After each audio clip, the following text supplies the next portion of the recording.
Bible मुकद्दस क्या है? अलिफ नीचे। लफ्ज बाइबल से मुराद है किताबें। किताबें के ऊपर लफ्ज बाइबल कहाँ लगेगा? से मुराद है किताबें।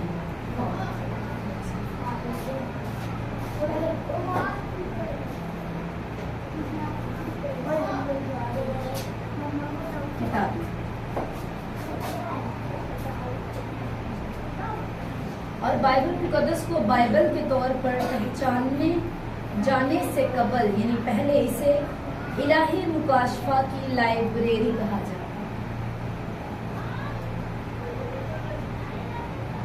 ठीक है, ठीक है। लफ्ज बाइबल से मुराद क्या है? सब बोले किताबें। सब बोले लफ्ज बाइबल से मुराद क्या है? किताबें। किताबें यानी कि बहुत सी किताबें ना, मत्ती की अंजील, लूका की अंजील, किताबें, यसाया नबी की किताब, इस तरह से सारी। तो लफ्ज बाइबल जो है उसका क्या मतलब है? किताबें, किताबों का मजमूआ।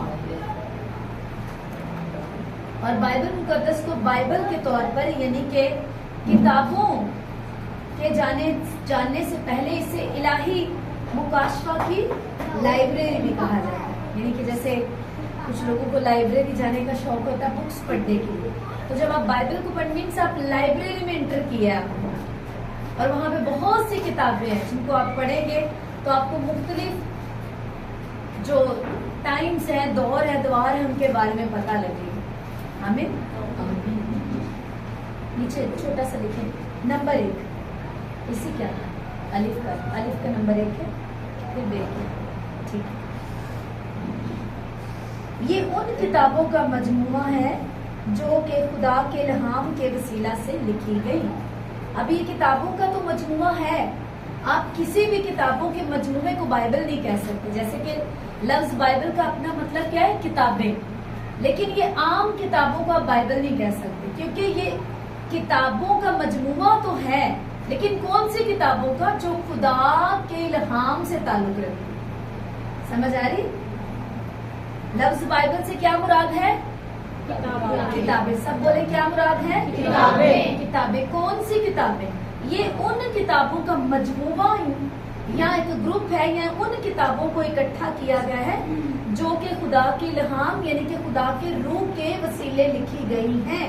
ये आम किताबें नहीं है कि हम आम किताबों को एक बाइंडिंग करा दें जिसमें 60 किताबें एक साथ छाप दी गई हैं तो ये बाइबल है। ऐसा नहीं। अगर वो 66 जो किताबें हैं वो खुदा के इल्हाम के वसीले लिखी गई हैं तो वो बाइबल है। कितनों को समझ आ? मुझे एक एक करके ये बात बताओ कि क्या समझ आई। हाँ जी, लास्ट में लफ्ज बाइबल का क्या मतलब है? किताबें। कौन सी किताबें? वो किताबें, उन किताबों का मजमूआ या वो किताबें जो खुदा के इल्हाम से, खुदा के रूह से, खुदा की अक्ल से लिखी गई है। ठीक है, कौन सी किताबों का मजमूआ ये? जो खुदा के इल्हाम से लिखी गई, इल्हाम के वसीला से लिखी गई। हाँ जी, आप बताएं लफ्ज बाइबल का क्या मतलब है? किताब। कौन सी किताबें? जो खुदा के इल्हाम से लिखी गई है। पूरा बताया लफ्ज बाइबल का क्या मतलब है और ये किन किताबों का मजमूआ है? जो खुदा की रूह से। ठीक है, और लफ्ज बाइबल का क्या मतलब है? किताबें। ठीक है, यानी कि ये चीज डिफरेंट पैदा कर रही। लफ्ज बाइबल का मतलब है तो किताबें हैं, पर कौन सी किताबें ये भी साथ आप बताएंगे। आपको मालूम होना चाहिए जो खुदा के नाम से लिखी गई। नंबर 2 लिखिए, हर किताब में खुदा के कलाम और इंसानों के साथ उसके मामलात की बाबत बातें महफूज है। हर एक किताब में, पैदाइश से लेके मुकाशवा तक, इस बाइबल में जितनी भी किताबें हैं, हर एक किताब में खुदा के कलाम और इंसानों के साथ जो उसके ताल्लुकात है, उनकी बाबत जो बातें हैं, वाकयात है, उनको इन किताबों में महफूज किया गया है ताकि जनरेशन्स तक वो पढ़ी, जानी और समझी जा सके। आमीन। देखिए, हर एक किताब में खुदा और इंसानों, खुदा के कलाम और इंसानों के साथ, खुदा के कलाम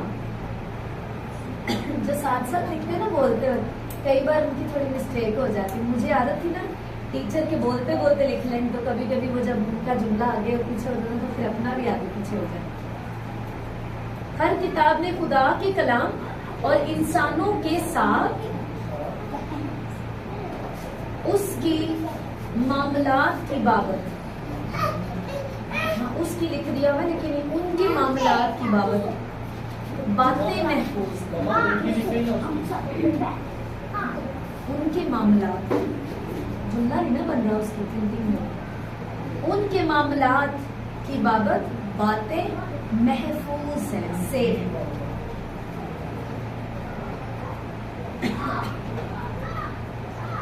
मामलात की बाबत बातें महफूज हैं। नंबर 1 हमारा, नंबर 1 पॉइंट है बाइबल मुकद्दस क्या, उसका अलिफ के अंदर भी 2 पॉइंट्स हैं। अब बे आएगा। बाइबल किस तरह लिखी गई? बाइबल किस तरह लिखी गई?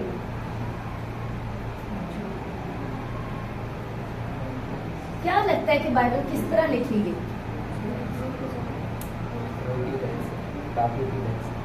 और किस तरह लिखी गई? क्योंकि हमें मालूम है ये हैं किताबें खुदा के इल्हाम से लिखी गई है, तो कैसे लिखी गई है? नबियों के जरिए, खुदा के इल्हाम से लिखी गई है। बेशक लिखने वाले लोग, हाँ जी। बेकाल नंबर 1 लिखी।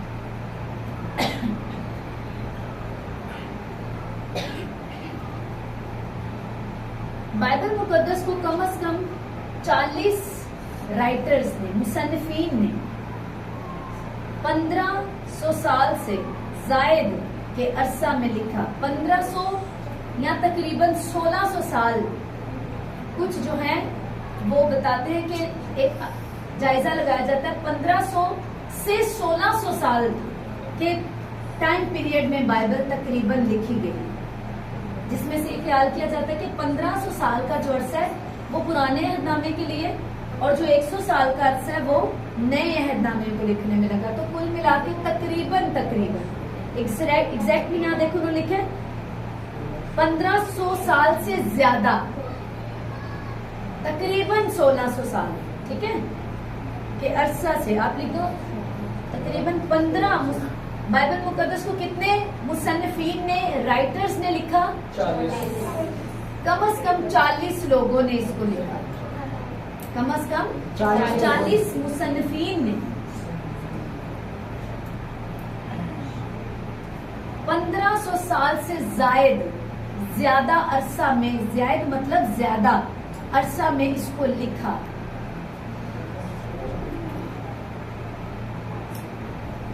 तो 1500 साल तकरीबन पुराने अहदनामे का ख्याल किया जाता है, और 100 साल के लगभग 100 साल तकरीबन नए अहदनामे के लिए ख्याल किया जाता है कि तकरीबन पुराना अहदनामा 1500 साल में और नया अहदनामा तकरीबन 100 साल में।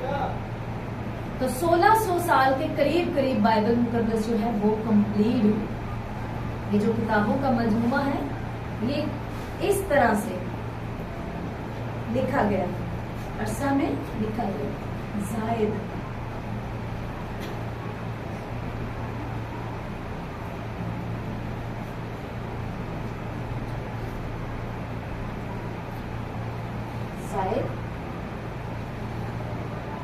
के अरसा, जायद के अरसा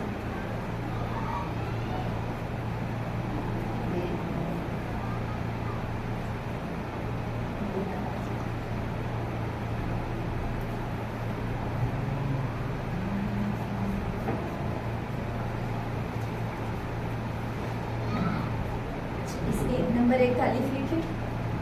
दूसरा पत्रस पहले बाब की 21 आयत निकालिए।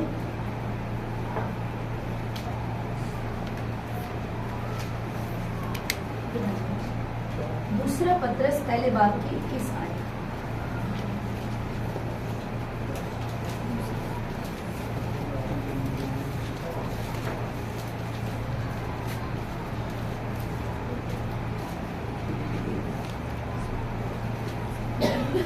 पहले बाब की 21वीं आयत। जी सबने निकाल लिया जी, अपनी उंगली रखेंगे, मेरे साथ साथ हल्की आवाज में आप लोग सब पढ़ेंगे। क्योंकि नबूवत की कोई बात आदमी की ख्वाहिश से कभी नहीं हुई। समझ आ रही है? कितनों को समझ आ रही है? आमीन। क्या पढ़ रहे हैं हम? क्योंकि नबूवत की कोई बात आदमी की ख्वाहिश से कभी नहीं हुई, बल्कि आदमी रूहुल कुद्दुस की तहरीक के सबब से खुदा की तरफ से बोलते। चाहे वो नबूवत जो इन मुसन्निफीन ने, इन खुदा के नबी और रसूलों ने की है, वो या वो नबूवत आज भी जो की जाती है खुदा के नबियों रसूलों के वसीला से, खादमों के वसीला से, वो सब खुदा रूहुल कुद्दुस की तहरीक से खुदा की तरफ से बोलते। तो इसलिए जो खुदा की रूहुल कुद्दुस की तहरीक यानी रूहुल कुद्दुस से लेकर खुदा की तरफ से बोलते हैं, वो असल प्रोफेटिक है। आमीन। आमीन। हमने इसमें क्या पढ़ा? पहला पत्रस, दूसरा पत्रस। दूसरे पत्रस पहले बाब की 21 आयत में हमने क्या पढ़ा? अपने लफ्जों में बताओ। नबूवत की कोई भी बात आदमी की कभी भी अपनी मर्जी से नहीं हुई, बल्कि वो रूहुल कुद्दुस की तहरीक से और खुदा की तरफ से बोलते थे। कौन?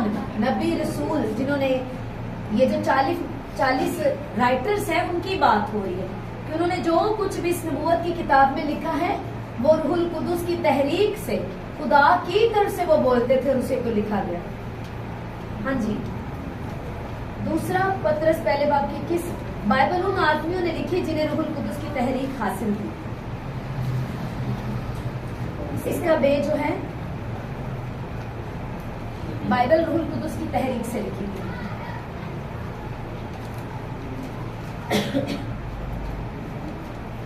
रूहुल कुद्दुस की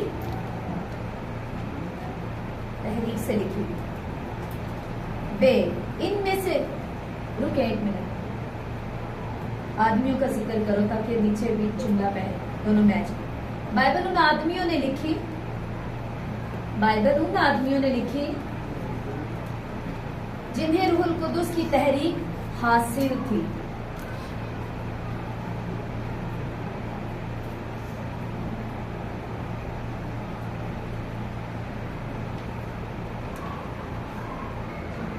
जिन्हें रूहुल कुद्दुस की तहरीक हासिल थी, यानी जो रूह से भरे थे, उनकी आवाज को सुन सकते थे।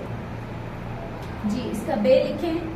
इनमें से ज्यादातर लोग एक दूसरे को नहीं जानते थे, क्योंकि कोई किसी दौर में आया, कोई किसी दौर में आया। इनमें से ज्यादातर जो लोग थे वो एक दूसरे को नहीं जानते थे। तो भी बाइबल मुकद्दस की खूबी है कि चाहे वो लोग आपस में एक दूसरे को नहीं जानते थे, लेकिन लिखवाने वाला जो रियल राइटर था वो एक ही था। इसलिए बाइबल मुकद्दस की सारी आयात आपस में मेल खाती।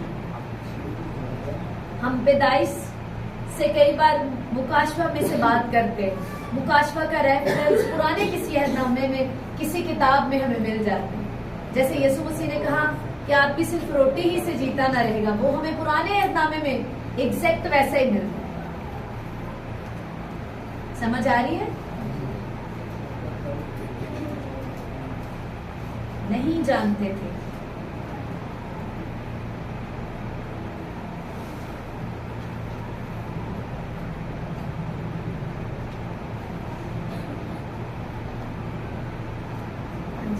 ऊपर वाला मिठाई जी।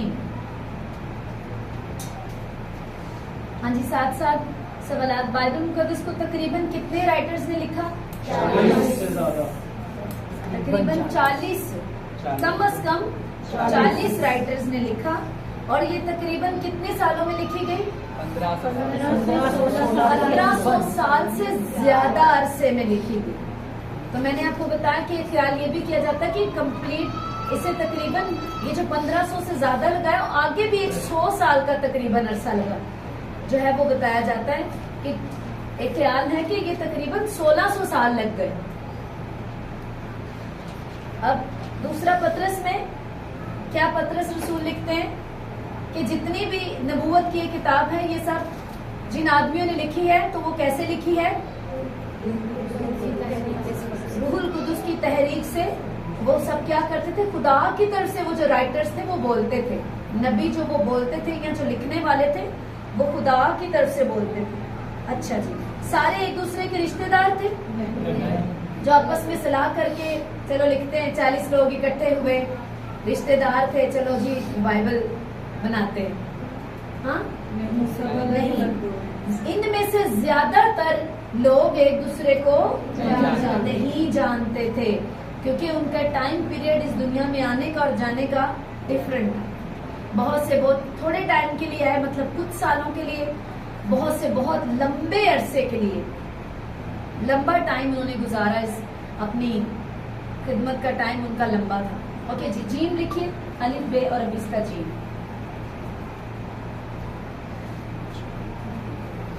66 में से 55 किताबों के मुसन्निफीन की निशानदही तारीख और रवायत के जरिए की जा सकती है।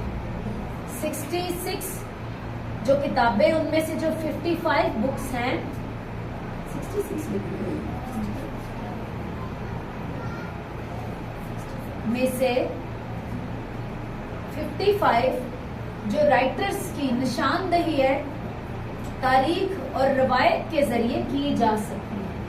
ठीक है, इसको वो कर देते हैं। किताब के बारे में क्या ख्याल है आप लोगों को? कितनों के पास बुक अभी है?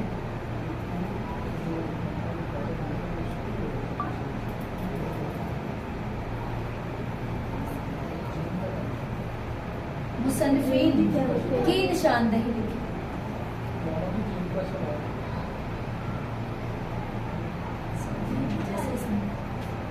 वो आगे नंबर 2 आएगा, फिर सवाल आएगा।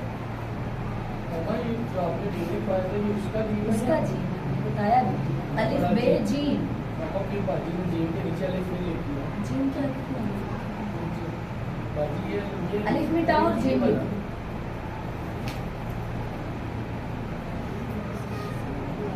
66 में से 55 जो मुसन्निफीन थे, राइटर्स थे, उनकी निशानदही तारीख और रवायत के जरिए की जा सकती है।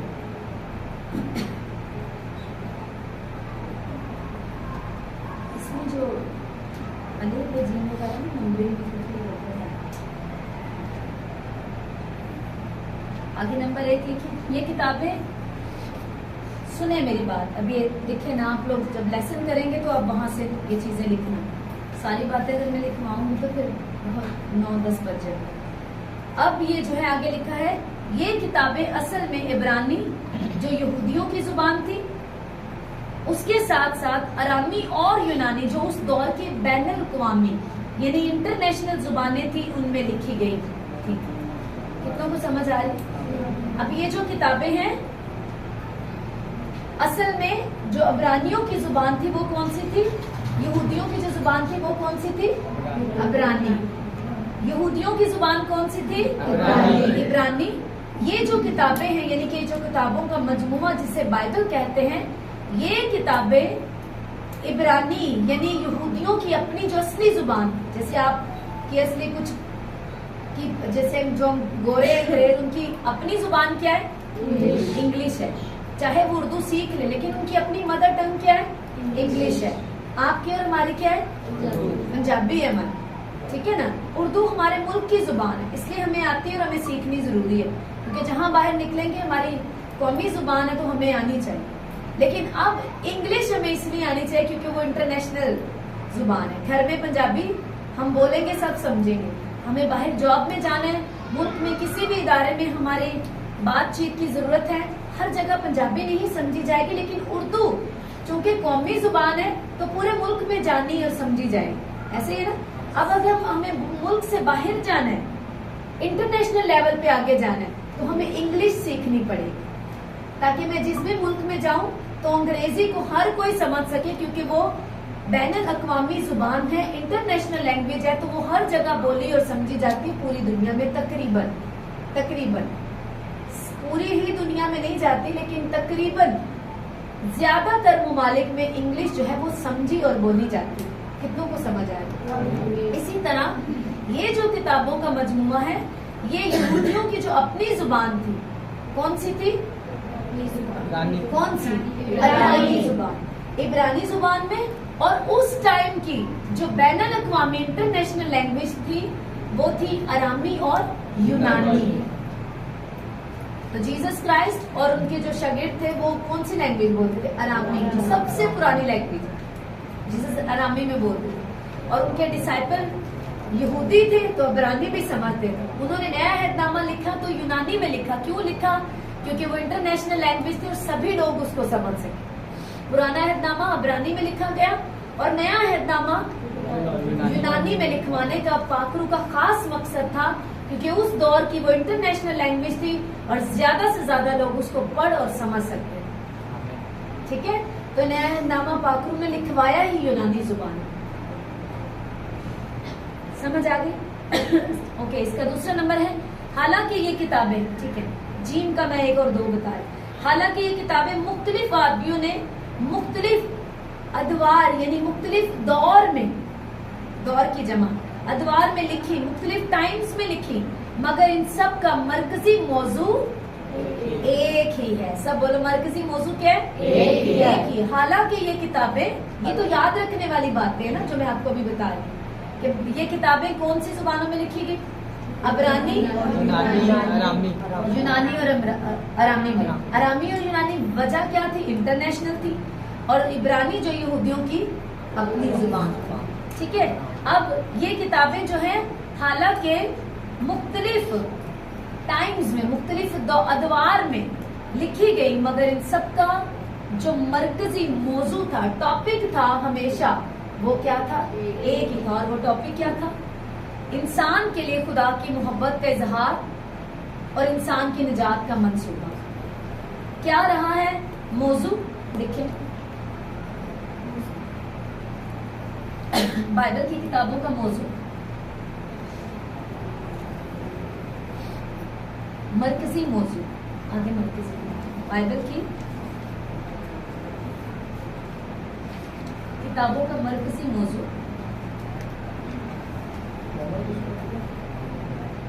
जो मैंने नंबर 1 बताया ना जुबानों की बात, उसका नंबर 2 है। मरकजी मौजू एक ही है, इंसान के लिए खुदा की मोहब्बत का इजहार, कि खुदा ने कैसे प्यार किया।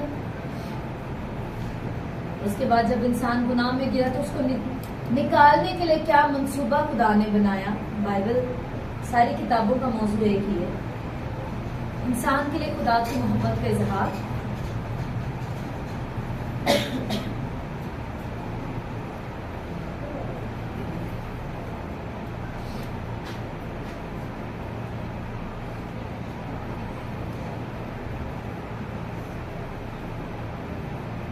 अच्छा जी, आगे लिखा है, बाइबल की किताबों में बिल्कुल भी तजाद नहीं पाया जाता। ठीक है, ऐसा नहीं कि कोई किताब किसी से एग्री नहीं करती, ऐसा नहीं कि वो कुछ कह रहे तो कोई कुछ कह रहे। उसके बाद है चौथा पॉइंट, असल या इब्तदाई बाइबल अबवाब और आयात में तकसीम नहीं थी। जो रियल बाइबल लिखी गई वो बिल्कुल उसमें जो, जैसे हमारे पास ऊपर बाब का आता है कि ऊपर ये बाब लिखा है, 3 बाब,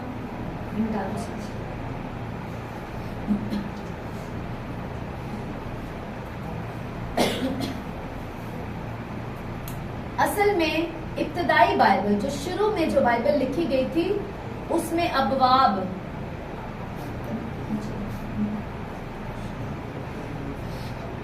इब्तदाई जो बाइबल लिखी गई थी उसमें अबवाब, यानी कि जैसे लिखा होता है 3 बाब पहली आयत से, इब्तिदा,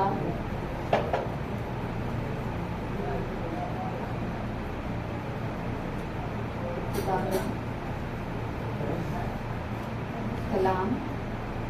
हाँ। आगे आयत खत्म होने का निशान होता है, फिर यहाँ से आयत 2 आ जाएगा, यहाँ से या आगे, यहाँ से कितनों को समझ आ रही। फिर आगे लिखता है इब्तिदा में कलाम था, आगे आ गया जी कलाम खुदा के साथ था। फिर आयत खत्म हो गई, आगे आयत नंबर 3 शुरू हो गई। समझ आ रही? कितनों को समझ आ रही? 3 बाब ऊपर लिखा होता है, फिर चलो ये हो गया सारा बाब खत्म, आगे आ जाता है 4 बाब, फिर उसकी आयतें हुई और आयत खत्म, नंबर 2 आयत यहाँ पर खत्म और आगे। सबको समझ आ रहा है? जो असल बाइबल थी वो इस तरह नहीं थी, उसमें अबवाब और जो आयात थी वो इस तरह नहीं दी हुई थी, वो बिल्कुल सीधी सीधी थी, पूरी जैसे पूरा पेज लिखा, जैसे पूरा ऊपर टॉपिक आ गया तो पूरा मजमून लिखा हुआ, बस इस तरह थी। इससे बाद में जो नंबर 4 है उसका अलिफ है, आप जब उसमें से लिखेंगे आपको समझ आएगा। इसे बाद में तरतीब देकर अबवाब और आयात में तकसीम किया गया ताकि हमें इसके मुतालिया में आसानी हो सके। समझ आ रही? किस तरह से इस पर काम होता रहे ताकि हम इसे आसानी से इसकी स्टडी कर सके, समझ के साथ पढ़ सके कि कहाँ से फिर दूसरा बाब शुरू हुआ है, फिर उसकी कौन सी आयत है, हम उन्हें जान और समझ सके। ये किताबों की तरतीब को याद रखने में मददगार है। नंबर 2, पॉइंट नंबर 2 जो हमारा पहला पॉइंट था, बाइबल मुकद्दस क्या है। पॉइंट नंबर 2 है बाइबल से मुतालिक समझने के लिए बहुत सी चीजें हैं। उसका अलिफ है, बाइबल खुदा के इल्हाम का क्या है? कलाम, यानी कि उसके खुदा के इल्हाम से निकले हुए वर्ड्स हैं। पहला तिमोथियस नंबर 1 है, दूसरा तिमोथियस 3 बाब की 16 और 17 आयत। दूसरा तिमोथियस का 3 बाब की 16-17।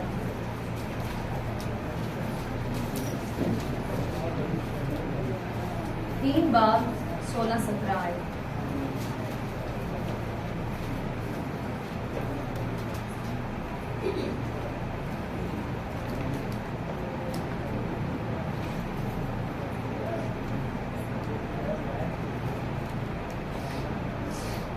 चलें सब निकालें, उसको एक साथ पढ़ेंगे।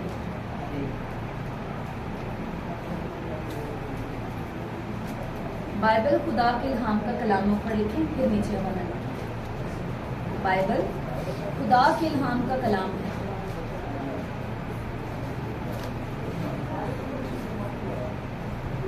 ये हवाला हमें कलाम या सहायफ के मकसद के बारे में बताता है। ये हवाला क्या करता है कि कलाम क्यों लिखा गया, उसका मकसद हम पर जाहिर करता है।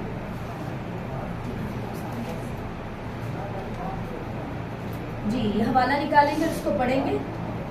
दूसरा तिमोथियस 3 बाब 3 से 16 और 17 आए। 3 बाब की 16-17 आए। हर एक मेरे साथ मिलके पढ़ेंगे, 1 2 3। हर एक सहीफा जो खुदा के इल्हाम से है, तालीम और इल्जाम और इस्लाह और रास्तबाजी में तरबियत करने के लिए फायदामंद भी है, ताकि मर्दे खुदा कामिल बने और हर एक नेक काम के लिए बिल्कुल तैयार हो जाए। मकसद है। अब मर्दे खुदा से मुराद ये नहीं है कि जो वुमेन्स हैं ये उनके लिए हवाला नहीं है। रूहानी जो स्पिरिचुअल वर्ल्ड है उसमें मर्द और औरत की बहस, जेंडर की बहस है ही नहीं। हालेलुया, समझ आ रही? बाइबल में लिखे हम जो है वो वहां मर्द और औरत नहीं होंगे, सब जो है वो फरिश्तों की मानेंगे, यानी कि जेंडर नहीं, जेंडर की बहस नहीं होगी। तो जब खुदा चुनता है तो वो ये नहीं देखता है मर्द है तां चुनना है, औरत है तां चुनना है। उसको अवेलेबल लाइफ चाहिए, जो डेडिकेशन कर सके, जो अपना आप अपनी मैं मार के अपना आप उसे दे सकता है, जो खुदा के लिए जी सकता है, वही खुदा के काम का है। उसको वही बॉडी चाहिए, वो बदन चाहिए, नो मैटर कि वो जेंडर फीमेल है या मेल है। समझ आ गई? हर एक सहीफा यानी कि जो खुदावंद का कलाम में हर एक सहीफा जो खुदा के इल्हाम से है, किस किस चीज के लिए, मकसद क्या है? तालीम और इल्जाम और इस्लाह और रास्तबाजी में तरबियत करने के लिए क्या है? ये फायदेमंद है। ये तालीम देने के लिए, इल्जामों से पाक करने के लिए, हमें इस्लाह हमारी करेक्शन करने के लिए है, हमें रास्तबाजी में जो मुफ्त में हम रास्तबाज बने गए उसमें मेंटेन रहने के लिए हमें तालीम देता है, तरबियत करने के लिए क्या है? ये कलाम, ये सहीफे क्या है? फायदेमंद है। और उसके बाद रीजन क्या है?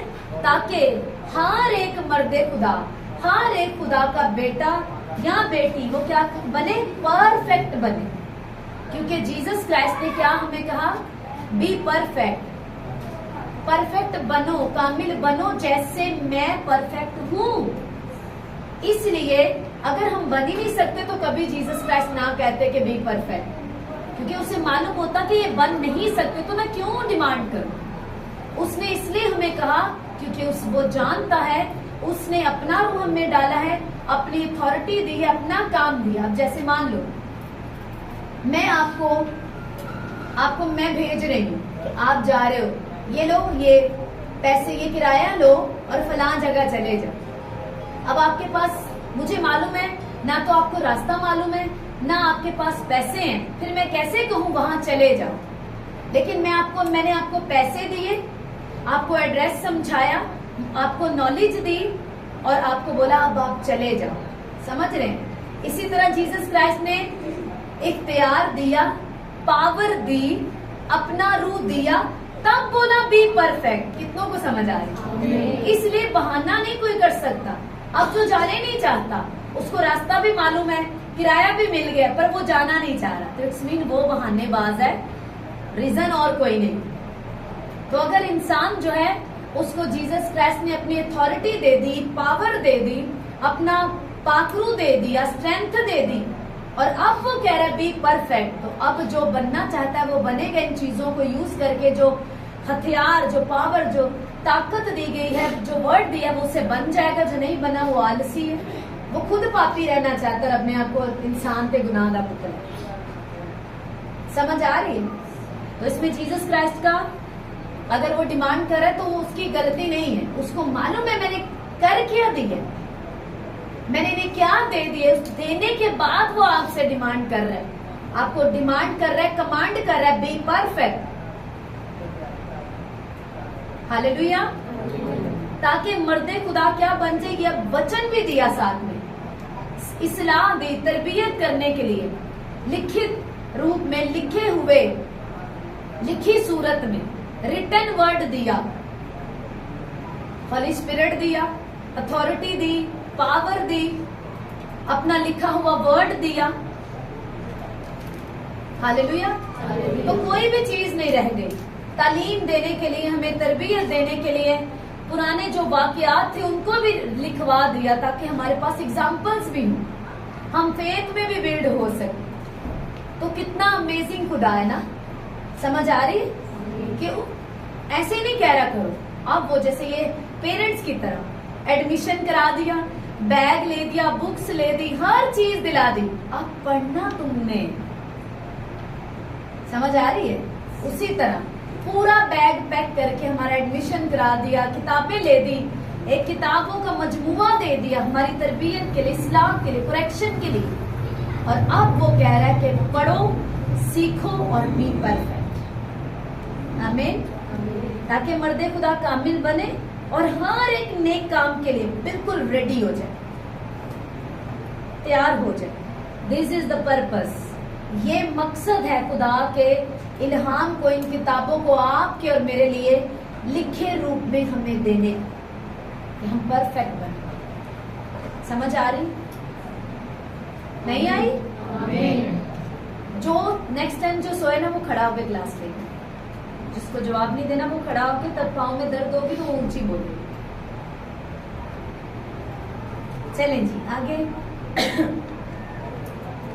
बाइबल मुकद्दस के मुतालिक क्या है? बहुत सी चीजें हैं जिनमें से बाइबल मुकद्दस खुदा के इल्हाम का कलाम है, उसके लिए हवाला है, और इस हवाले के मुताबिक इस इल्हाम के मकसद के बारे में बताया। ये हवाला हमें बताता है कि ये इल्हाम, ये किताबें, ये खुदा का जो रिटन वर्ड है, लिखा और दिया हमें क्यों गया, ये रीजन है। नंबर 2 में लिखे, ये कहता है कि हर एक सहीफा जो खुदा की तरफ से है वो दर्जा झेल बातों के लिए फायदेमंद है।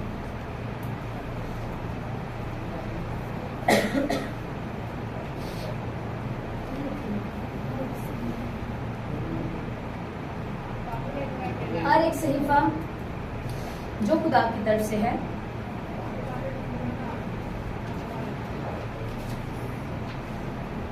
हर एक सहीफा जो खुदा की तरफ से है वो दर्जा झेल यानी कि दी गई बातों के लिए फायदेमंद है। दर्जा झेल बातों के लिए फायदेमंद है।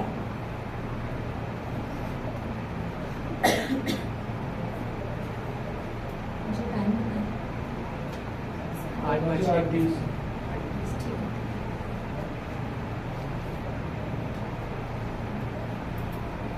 नंबर 1 अलिफ लिखें, 2 का अलिफ। हदायत, इंस्ट्रक्शंस, ठीक है, हदायत। ये तो हदायत लिखी, जमा लिखी, हदायत।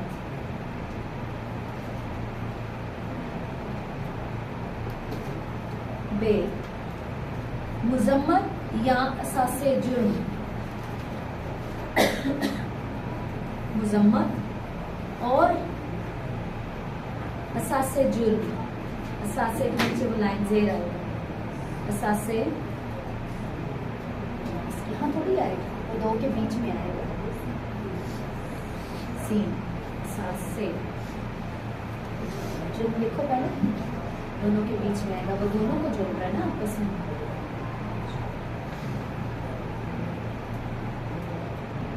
असासे जुर्म। जीम, इस्लाह और फर्मा बरदारी से मुतल्लिक नज़्म ज़ब्त। फर्मा बरदारी से मुतल्लिक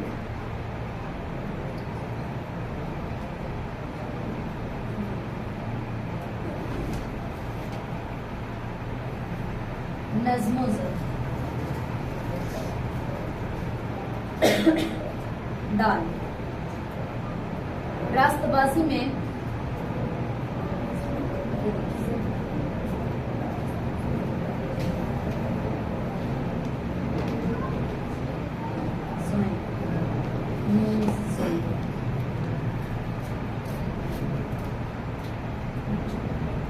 नज़्म ज़ब्त।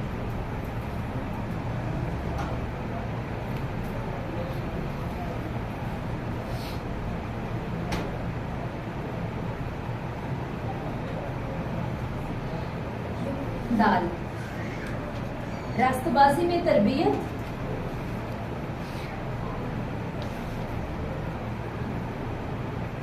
और उस मुकद्दस जिंदगी के लिए रास्तबाजी में तरबियत और उस मुकद्दस जिंदगी के लिए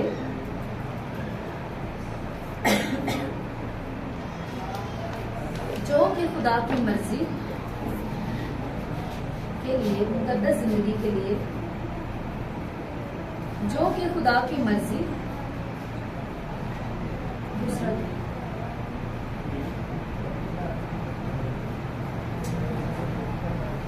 खुदा की मर्जी, मकसद और अमल के मुताबिक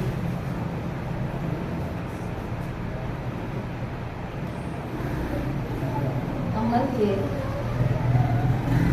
मुताबिक है।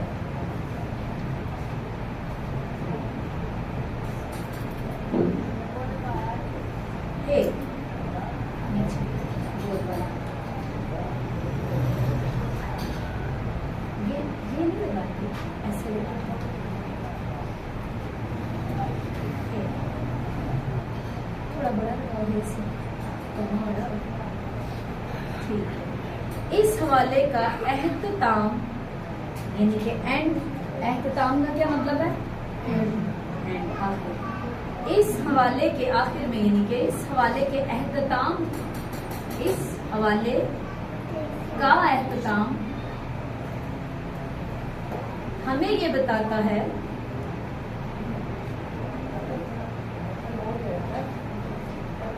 कि ऐसा क्यों है कि हम, कि ऐसा क्यों है, ऐसा क्यों है ताकि हम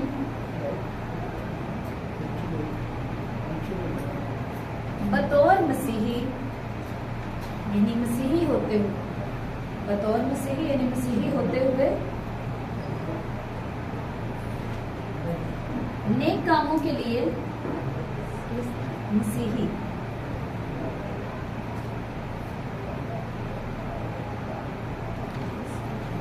नेक कामों के लिए कामिल,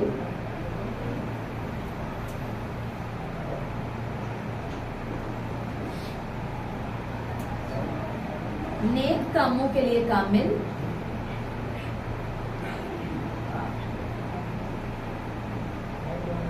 कॉमा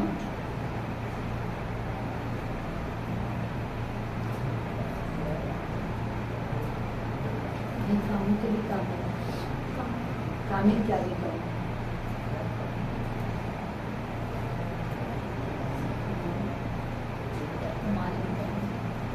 कामिल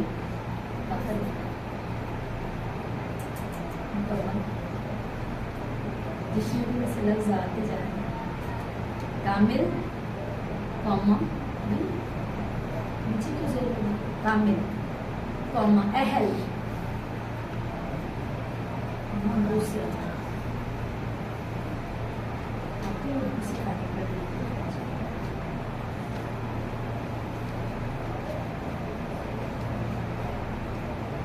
अहल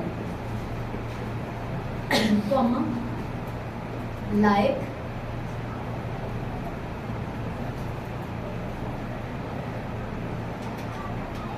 ऊपर हम जा रहे हैं, लायक कॉमा और मुस्लह हो जाए,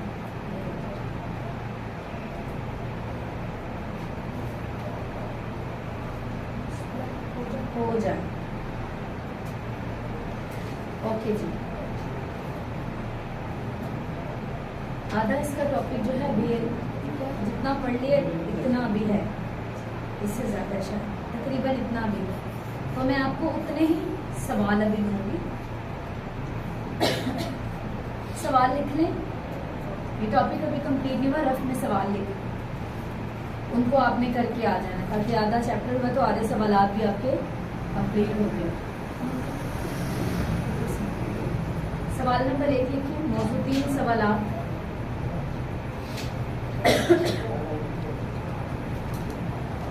आज का होमवर्क देना जरूरी है, हमारा टाइम बचेगा इससे, आधा पढ़ा तो आधे सवाल भी हो जाए। मौजूद 3 के सवाल हैं। सवाल नंबर 1, लफ्ज लोगोस के मायने, लफ्जी मायने तहरीर करें। सवाल नंबर 1, सवाल मैंने कैसे लिखा है? उर्दू में लोगोस, लफ्ज लोगोस कॉमा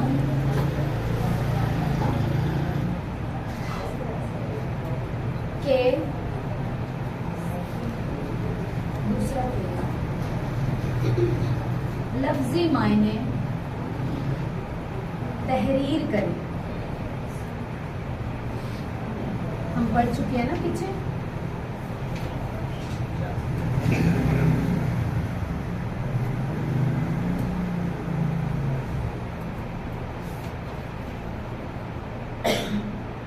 सवाल नंबर 2,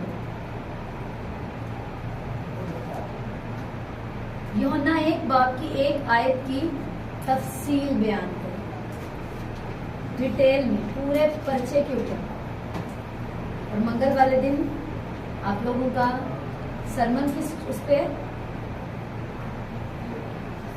क्या टॉपिक था सरमन का?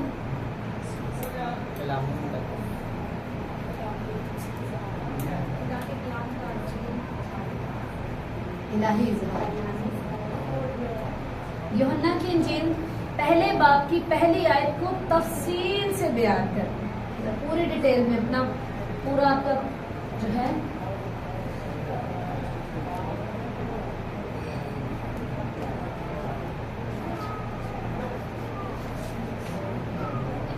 तफसील से बयान करें। नंबर 3, लीगो लफ्ज से क्या मुराद है? सवाल नंबर 3, लीगो कॉमा में आएगा।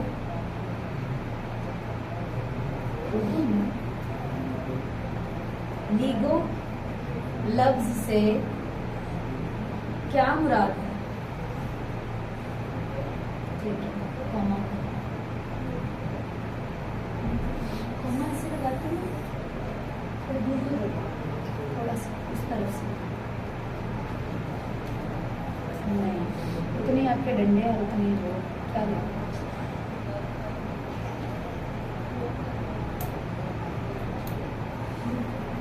लीगो लफ्ज से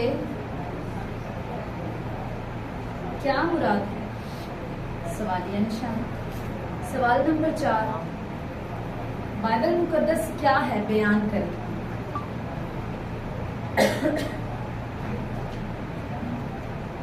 बाइबल मुकद्दस क्या है? सवालिया निशान। बाइबल मुकद्दस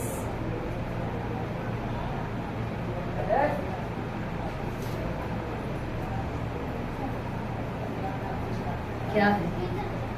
सवालिया निशान। आगे लिखें, बयान करें। सवाल नंबर 5, बाइबल मुकद्दस को कितने अरसे में लिखा गया? आप लोग यही लिखेंगे, 500 से जायद अरसा। ठीक है, 1500। बाइबल मुकद्दस को कितने अरसे में लिखा गया?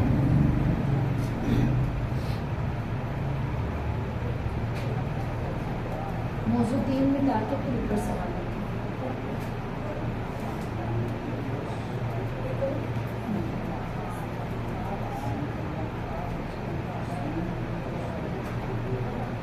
लिखा गया। सवाल नंबर कौन सा है? 6, बाइबल मुकद्दस की असल जुबान क्या थी? ये बाइबल के बेसिक्स हैं जो आप लोगों को संडे स्कूल में जैसे बेसिक चीजें याद कर ली जाती है ना, नूह की कश्ती और वो, ये उस तरह से आपने बाइबल के बारे में ये छोटी छोटी बातें ये आपने याद कर लेनी है। ये शॉर्ट हिस्ट्री, बेसिक बातें बाइबल के बारे में आपको मालूम होनी चाहिए। बाइबल मुकद्दस की असल जुबान क्या थी? आगे जो है 1 2 3 4 6 सवाल फिर करेंगे। 6 ठीक है।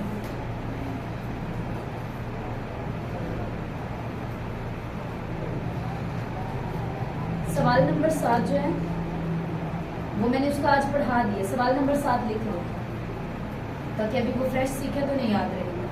हर एक सहीफा जो खुदा से है किन बातों पर मुश्तमिल है? ये मैंने अभी सारा बताया ना। सवाल नंबर 7 कॉमा में, हर एक सहीफा जो खुदा से है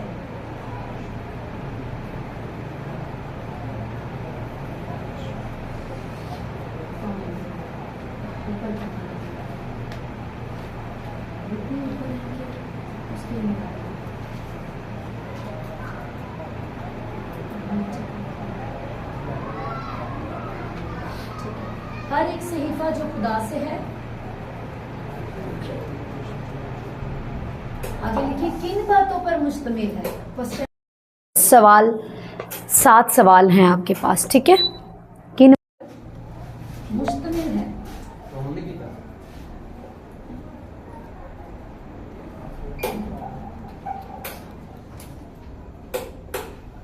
ठीक है जी, ये आपने 7 सवाल करके लाने हैं।